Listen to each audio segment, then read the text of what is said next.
നമസ്കാരം, ന്യൂസ് കേരളം ടുഡേയിലേക്ക് സ്വാഗതം. സാമൂഹ്യ മാധ്യമങ്ങളിലൂടെ റിട്ടയർഡ് അധ്യാപകനായ ശ്രീ വിജയൻ മുരുക്കുമ്പുഴയെ ആക്ഷേപിച്ച ആറ്റിങ്ങൽ സ്വദേശികളായ ദമ്പതികൾക്കെതിരെ പോലീസ് അന്വേഷണം പ്രഖ്യാപിച്ചു. തന്റെ ഭാര്യയുടെ മരണവുമായി ബന്ധപ്പെട്ട ആക്ഷേപമാണ് പ്രശ്നങ്ങൾക്ക് കാരണം. കാണാം അദ്ദേഹത്തിന്റെ പ്രതികരണം. ആഭ്യന്തര വകുപ്പ് മന്ത്രി, വിദ്യാഭ്യാസ വകുപ്പ് മന്ത്രി, മുഖ്യമന്ത്രി എന്നിവർക്ക് കൊടുത്ത പരാതിയിന്മേൽ may be considered necessary action and report ആവശ്യപ്പെട്ടിട്ടുണ്ട്. അവസാനമായി SP-ക്ക് കൊടുത്ത പരാതിയിൽ അദ്ദേഹം ഈ വ്യക്തിത്വങ്ങൾക്കെതിരെ ലീഗൽ ആക്ഷൻ എടുക്കാൻ പറഞ്ഞിട്ടുണ്ട്. അതിൻ്റെ അടിസ്ഥാനത്തിലാണ് ആറ്റിങ്ങൽ പോലീസ് അടിയന്തരമായി കേസിൻ്റെ അന്വേഷണം ആരംഭിച്ചിരിക്കുന്നത്. എൻ്റെ ഭാര്യ ജൂൺ 12-ാം തീയതി മരണപ്പെട്ടു. അവിടെ വെച്ചാണ് ഈ വിവാദ വിഷയങ്ങൾ ആരംഭിക്കുന്നത്. രാജേഷ് എന്ന് പറയുന്ന ആള് എൻ്റെ ഭാര്യയുടെ ആദ്യ കുടുംബത്തിലുള്ള മകളെയാണ് വിവാഹം കഴിച്ചത്. എനിക്ക് രണ്ടാമത് ഞാൻ എൻ്റെ ഭാര്യയെ വിവാഹം കഴിക്കുകയും അതിലൊരു മകനുണ്ടാവുകയും ചെയ്തു. അവൻ്റെ വിഷയത്തിൽ വെച്ചാണ് വിഷയങ്ങൾ ആരംഭിക്കുന്നത്. സ്കൂളിൽ അതിക്രമിച്ച് കയറുകയും സ്കൂളുകാരുടെ പെർമിഷൻ ഇല്ലാതെ വീഡിയോ എടുക്കുകയും ചെയ്തു. ഇവൻ്റെ തൊഴിലെന്ന് വെച്ചാൽ പലരെയും പറ്റി അപകീർത്തിപ്പെടുത്തുന്ന തരത്തിലുള്ള വീഡിയോ എടുക്കുകയാണ് ഇവൻ്റെ പ്രധാന ഹോബി. മറ്റൊരു തൊഴിലിനും പോകത്തില്ല. എല്ലാവരെ പറ്റി അനാവശ്യ വീഡിയോകൾ ചെയ്ത് യൂട്യൂബിൽ റിച്ച് കൂട്ടി പണം സമ്പാദിക്കുക എന്നുള്ളതാണ് ഇവൻ്റെ പരമമായ ലക്ഷ്യം. എനിക്ക് പറയാനുള്ളത് ഈ വീഡിയോ അല്ലാതെ തന്നെ 2 വീഡിയോയും കൂടി എനിക്കെതിരെ ഇട്ടിട്ടുണ്ട്. അതിരൂക്ഷമായ ഭാഷയിൽ എന്നെ വിമർശിച്ചുകൊണ്ടും ഞാൻ പോലീസിൽ പരാതിപ്പെട്ടതിന്റെ അടിസ്ഥാനത്തിൽ താങ്കൾക്കെതിരെയുള്ള ആരോപണം എന്താണ്? അതായത് ഇവന്റെ ലക്ഷ്യം എന്ന് വെച്ചാൽ ഈ ഷീജ എന്ന ആളിന്റെ വസ്തു തട്ടിയെടുക്കുക എന്നുള്ളതാണ്. എന്നിട്ട് ആ വീഡിയോയിൽ പറയുന്നത് എനിക്ക് വസ്തുവിനോടും മറ്റൊന്നും ഒരു ആവശ്യവുമില്ല എന്നാണ് പറയുന്നത്. പക്ഷേ ബാങ്കിൽ പോവുകയും ബാങ്ക് അധികൃതരുമായി സംസാരിക്കുകയും ആ 7 സെന്റ് വസ്തുവും വീടും ഈ ലോൺ തുകയായ പൈസ അവൻ അടയ്ക്കാമെന്നും അവൻ്റെ പേരിൽ എഴുതി കൊടുക്കാമെന്നും ചെന്ന് ബാങ്കുകാരോട് ആവശ്യപ്പെടുകയും അപ്പോൾ ബാങ്കിൽ നിന്ന് കിട്ടിയ മറുപടി എന്ന് വെച്ചാൽ ഇത് ഷീജയുടെ വസ്തു, അതായത് എൻ്റെ ഭാര്യയുടെ വസ്തുവാണ്. ആ ഭാര്യയുടെ വസ്തു അമ്മ മകൾക്ക് വേണ്ടി ലോൺ എടുക്കുന്നതിനാണ് എഴുതി കൊടുത്തത്. അപ്പോൾ മകൾ മരിച്ചു കഴിഞ്ഞു.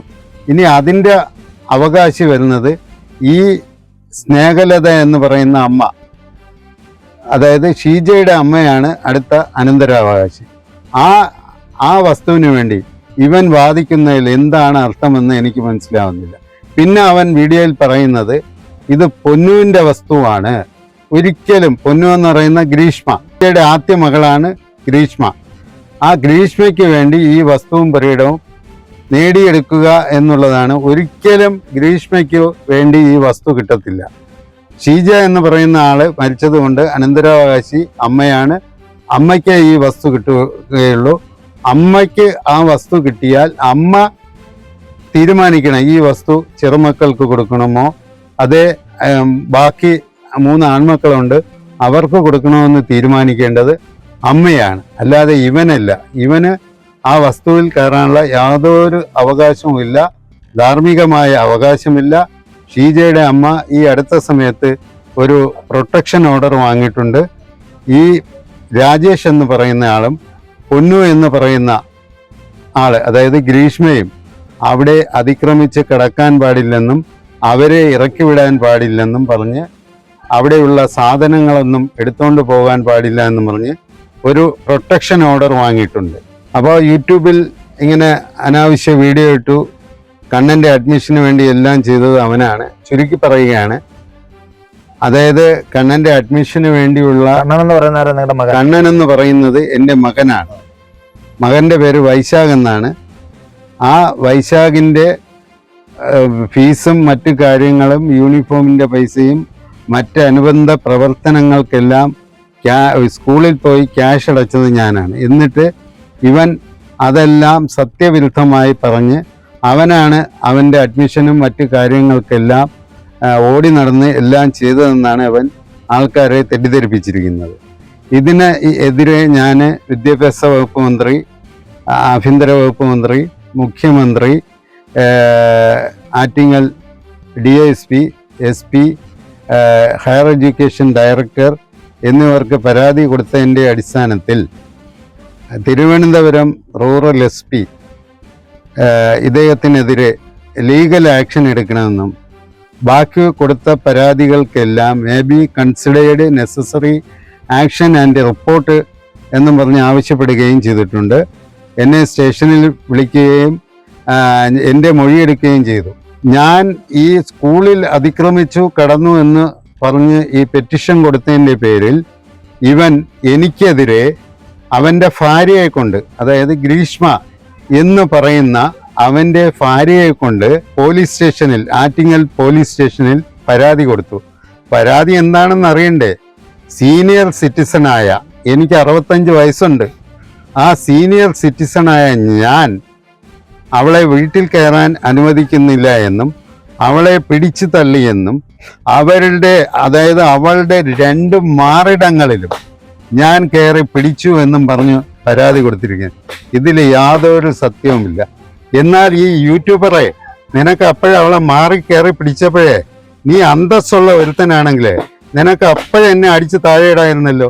കേസ് വരണത് പിന്നെയല്ലേ, അത് നീ ചെയ്തില്ലല്ലോ. അപ്പൊ ഇത് ശുദ്ധ അസംബന്ധമാണ് ഇവർ പറയുന്നത്.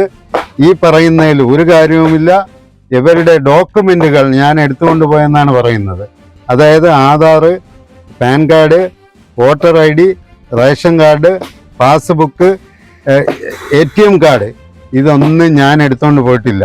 ഇതെല്ലാം കൊണ്ടുപോയത് അവർ തന്നെയാണ്, അവരുടെ കൈവശമാണ് ഇതുള്ളത്. എന്ന് വെച്ചാൽ പൊതുസമൂഹത്തിൽ എന്നെ കള്ളനാക്കുക, എന്നെ കൊള്ളരുതാത്തവനാക്കുക, അവൻ ഒരു ഹീറോയായിട്ട് ചമയുക, അവനാണ് ഇവിടുത്തെ എല്ലാം എന്നുള്ള ഒരു ധാരണയുണ്ടല്ലോ, അതങ്ങ് മനസ്സിലിരിക്കുക, വെച്ചയ്ക്കുക.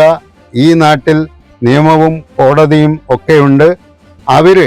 യവൻ ലാ ആൻഡ് ഓർഡർ ഇവൻ കൈകാര്യം ചെയ്യേണ്ട ആളല്ല. ഒരു സീനിയർ അധ്യാപകൻ കൂടിയാണ്, റിട്ടയർഡ് അധ്യാപകൻ, സീനിയർ സിറ്റിസൺ, സീനിയർ അധ്യാപകൻ കൂടിയായ എന്നെ ഞാൻ നേരത്തെ പറഞ്ഞ ആ ഒറ്റ വാക്കിൽ തന്നെ ഉറച്ചു നിൽക്കുന്നു. എന്ന് വെച്ചാൽ ഇതിൽ കൂടി എനിക്ക് ചീത്ത പറയാൻ പറ്റില്ല, അത് എൻ്റെ സംസ്കാരം അനുവദിക്കുന്നില്ല. ഈ 2 മാറിടങ്ങളിലും കയറി പിടിച്ചു എന്ന് പറയുന്ന ഇവൻ ഉണ്ടല്ലോ, ഇവൻ ആണാണോ? ഇവൻ ആണത്വമുള്ളവനാണെങ്കിൽ ആ 2 മാറിടങ്ങളിലും കയറി പിടിച്ച സമയത്ത് എന്നെ അടിച്ച് താഴെ ഇട്ടിട്ട് ഇവൻ പോയി പോലീസിൽ പരാതിപ്പെടണമായിരുന്നു. ഇവൻ അത് ചെയ്തില്ല. യൂട്യൂബിൽ റിച്ച് കൂട്ടാനായി ആൾക്കാരെ തെറ്റിദ്ധരിപ്പിച്ച് അനാവശ്യ വീഡിയോകൾ ചെയ്ത് യൂട്യൂബിലൂടെ പണം സമ്പാദിക്കുകയാണ് ഇവൻ്റെ ലക്ഷ്യം.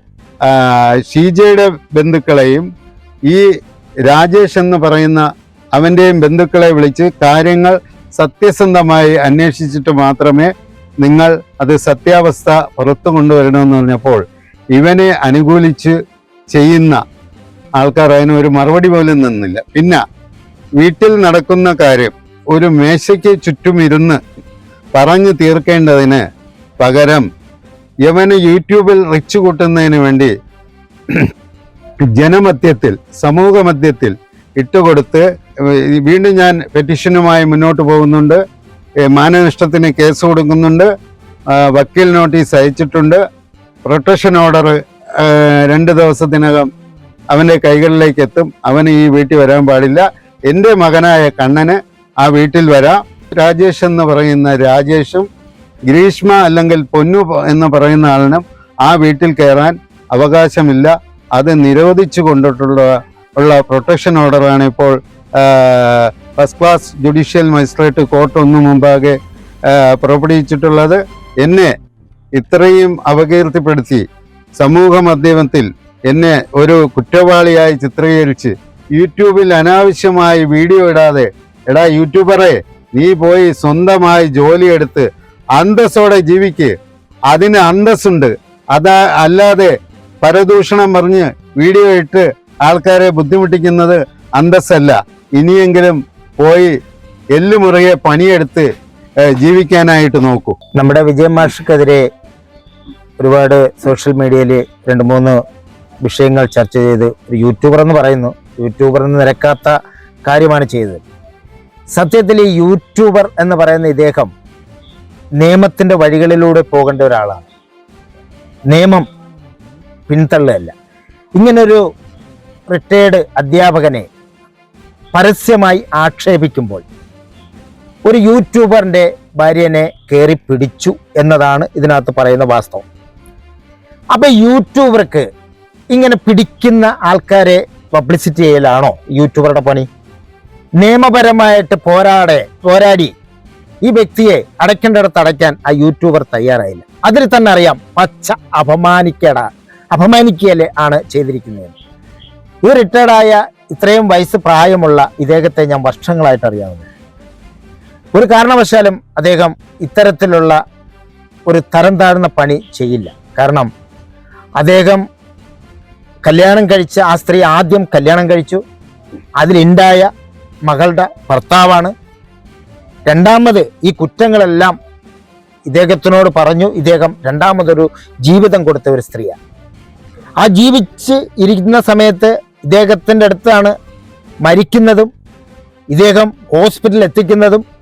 ആ മെഡിക്കൽ കോളേജിൽ കിടന്ന് അയാൾ നട്ടോട്ടം ഓടുന്ന സമയങ്ങളെല്ലാം വ്യക്തമായി നമുക്കറിയാവുന്ന കാര്യമാണ്. അപ്പോൾ എന്തുകൊണ്ട് ഈ മരുമോനും ഈ മരുമകളും മകളും എന്തുകൊണ്ട് അവരെ നോക്കിയില്ല?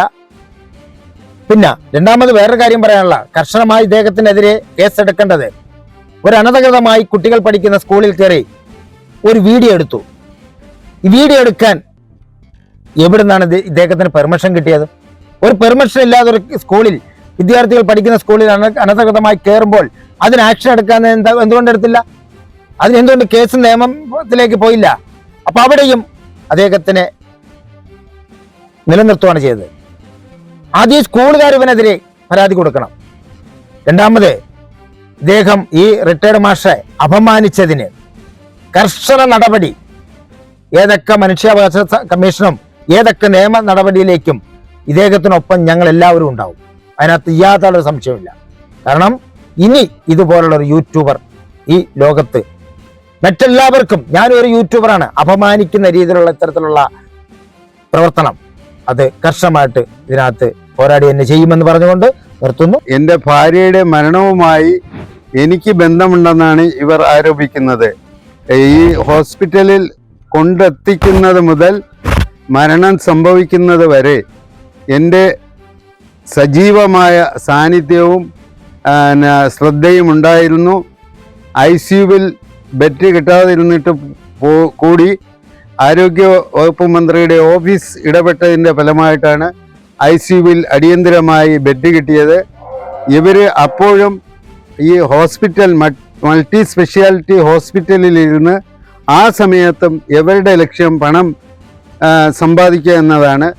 ആ ആശുപത്രിയുടെ നെയിം ബോർഡ് വെച്ച് വരെ ഇവർ വീഡിയോ എടുത്താണ് ഈ വീഡിയോയിൽ പ്രദർശിപ്പിച്ചിരിക്കുന്നത്. കൂടാതെ ഈ അടിയന്തര ഘട്ടത്തിൽ ആംബുലൻസ് ഞാൻ വരുത്തി കൊടുത്തുവെങ്കിലും ആംബുലൻസ് വഴിയിൽ കൊണ്ടിട്ടിട്ട് ആ സമയത്തും വീഡിയോ എടുത്ത വ്യക്തിയാണ്. അവിടെയും ഈ രോഗിയെ ആശുപത്രിയിൽ കൊണ്ട് എത്തിക്കാനായിട്ട് കാലതാമസം ഉണ്ടാക്കി. പിന്നെ എൻ്റെ ഭാര്യയുടെ കോൾ ഡീറ്റെയിൽസ് മെയ് മുതൽ ജൂൺ 6-ാം തീയതി അഡ്മിറ്റ് ചെയ്യുന്നത് വരെയുള്ള കോൾ ഡീറ്റെയിൽസ് എടുത്താൽ ആരുടെ ഹറാസ്മെൻ്റ് മൂലമാണ് മരണം സംഭവിച്ചതെന്ന് വ്യക്തമാകും. അത് ഇവരുടെ ഹറാസ്മെൻ്റ് മൂലമാണ് BP കൂടുകയും തലച്ചോറൽ ബ്ലീഡിങ് ഉണ്ടാവുകയും മസ്തിഷ്ക മരണം സംഭവിക്കുകയും ചെയ്തത്. അതുകൊണ്ട് കോൾ ഡീറ്റെയിൽസ് സൈബർ സെല്ല് മുഖേന അടിയന്തരമായി എടുക്കണം. ഇവരുടെ ഈ പൊള്ളത്തരങ്ങൾ സമൂഹ മാധ്യമത്തിൽ കൊണ്ടുവരണമെന്നും ഞാൻ അഭ്യർത്ഥിക്കുകയാണ്.